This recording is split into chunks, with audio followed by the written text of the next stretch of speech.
Angeke sikuvumele ukuthi usidakelwe.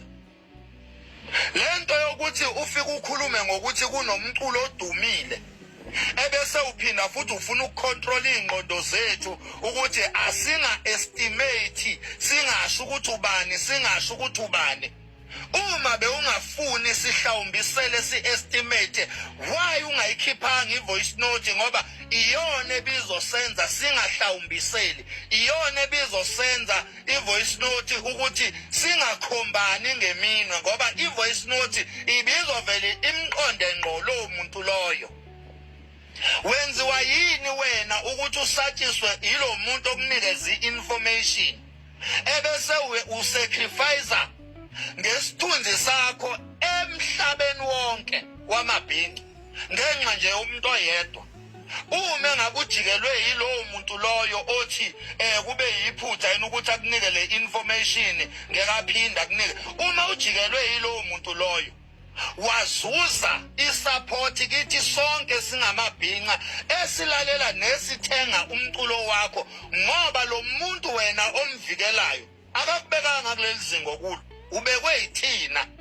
Njengoba wena ukhombisa ungabi nandaba nathi ngenxa yalowo muntu loyo okusabisa ngokuthi wenza iphutha ngokukunika lo voice note, awubekwanga uye kulo level leyo. Kumele umsacrifice lo muntu loyo noma ngakuzonda, kodwa mawuthandwe yithina esithenga umculo wakho. Leyo voice note beyizosiza igama lakho kithi. Tethela amasimba voice note gatsheni man shit. Into engicasula ngayo lento yakho ukuthi I am implemented kuyo. Bawu-3 bawu-4, yes, bawu-4 abantu abathintekayo kule voice note gatsheni okhulume ngayo.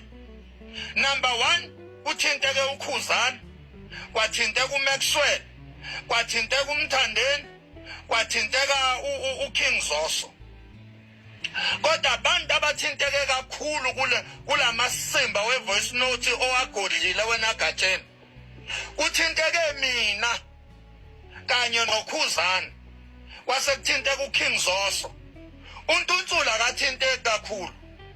Iyasicasula-ke lento wena gatsheni ukuthi ufike ungcolisa amagama ethu kanje maqeda uhluleko kwaklina, ngoba njengoba kuthiwa nje uMaxwell lo khuluma kule voice note, kuthi uMax Makhanye lo khuluma kule voice note. Ngizoyiphika kanjani lo nto mina ngoba abantu bakhuluma according to into abayilalele? Why wena ungayidedeli le voice note khona izolungisa iphutha eselenziwe ngabantu, khona izogeza igama likaKhuzani, igeze igama lami, igeze negama lakho?